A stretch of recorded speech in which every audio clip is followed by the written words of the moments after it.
Hello everyone and thanks for hanging out with me. I'm here in the Skoda Enyaq Coupe RS, 300 horsepower, all-wheel drive, 150 kilowatt in the rear, 75 kilowatt in the front. And I'm at 90%. I'm gonna drive a bit, show you how the car is functioning when you drive it, how does it feel, how is self-driving, how's travel assist, how is the top speed of 180.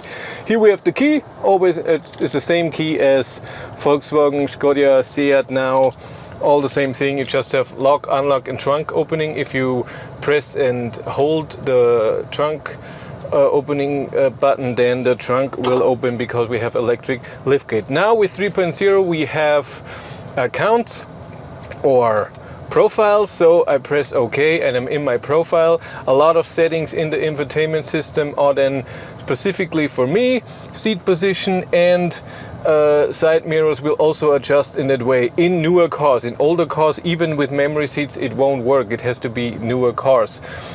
Also new in 3.0 is that in the instrument cluster we have the state of charge. But I'm gonna do it like this. We're gonna unplug this so you can see that.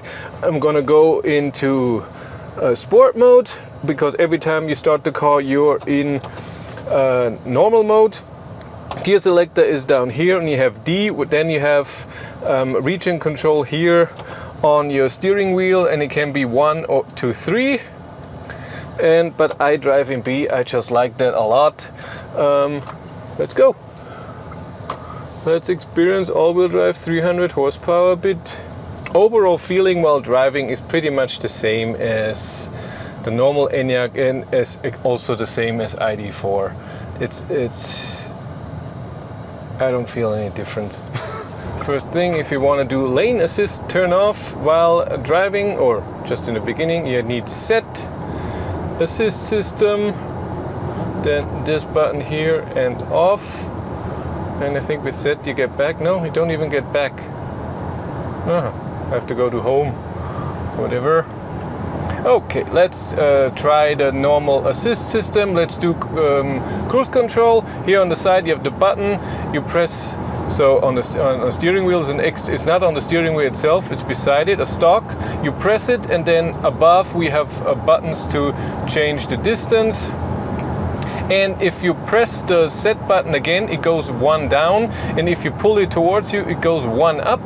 And if you pull it upwards, like you want to blink to the right, it goes 10 up. And to the left, or down in this way, it goes 10 kilometers an hour down. And if you want to turn it off, you press it away from you. And if you push it towards you, it's also resuming. And here we have travel assist. If you press this, then the car is steering itself, and you can see it in the head-up display as well. And you don't have to steer for the car to know that you're there. It's just with a press, but it has to be a firmer press. It cannot be just a tiny slight touch. It has to be a bit firmer. That's okay. Regen again is the same as in ID4 or the normal Enyaq. Even though it's all-wheel drive, regen is not stronger at all. I'm disappointed. I was disappointed with the ID4 GTX and the ID5 GTX. They could have done way more regen because it's all-wheel drive. Before I understood that just with rear-wheel drive it could be a problem with instability when there's a lot of braking in the rear. But they didn't do that, and that's a bit sad. You have creep and you can't turn it off, except when you do auto hold, but that's not creep. It's because it also means that when you are accelerating with auto hold, so you press the accelerator button, you have to get over a special limit so the brake disengages and you move forward. And when you go, for example, in a garage just a tiny bit, this is very annoying auto hold. That's why I don't have it off in my ID3, just because of that. Let's look at this data here. Oh, because it's red because we're in sport mode. La-di-da. I show you the travel assist a bit. I have the suspension in mode. You can set individual, and then you can set how the suspension is, how the steering is. You can select different things, so the motor can be in sport, but the steering in normal, and adaptive cruise control can be in eco. That's amazing, because every time when there's a change in adaptive cruise control, I know the car in front of you is slowing down or speeding up, and you're not flooring it, you're driving in a very comfortable way, and I love that. I do that a lot, but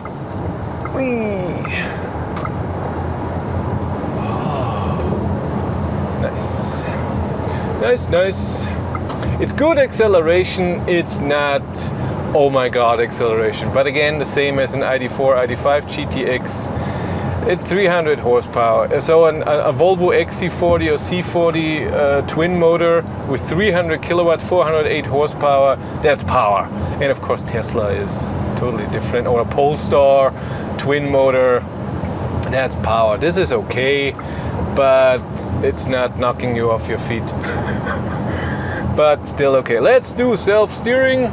I turn this on. Oh no, I have to travel assist. No, I have to select first, and I'm gonna drive 110 because it's gonna be 100 now. And now it's does the self-steering, and you see the little arrows here in the screen.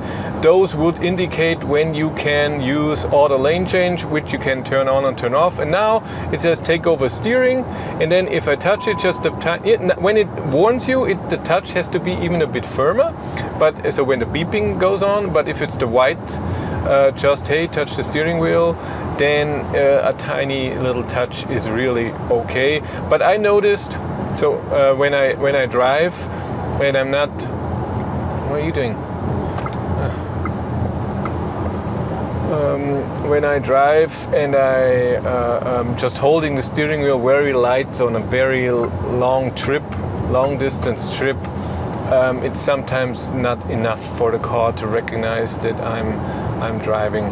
It's at 110 right now, and it's not GPS speed. GPS speed is around 3 kilometers an hour less than what it shows, and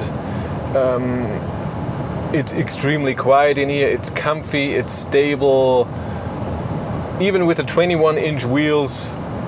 Really awesome. I would prefer the 20-inch wheels. I think they're more comfy, even more. The sound system is also the same as ID4, ID5, ID3. I like it a lot. It's not extreme bass, but it's not weird bass, so that's why I'm okay with it. It's very neutral. 130, same thing. Let's turn travel assist off. And since 3.0, when you turn off travel assist, it just ACC continuous adaptive cruise control, but your travel assist is off, and this is awesome.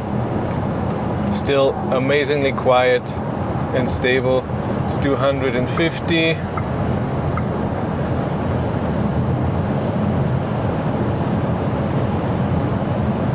Now the wind noise is louder, of course, but still, that's fine. And again, stable, very nice. 260, which is top speed in ID4, ID3, non-GTX.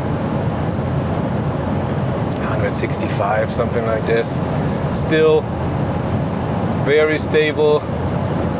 Let's turn lane adaptive cruise control off and do top speed. I have seen 185 as a top speed.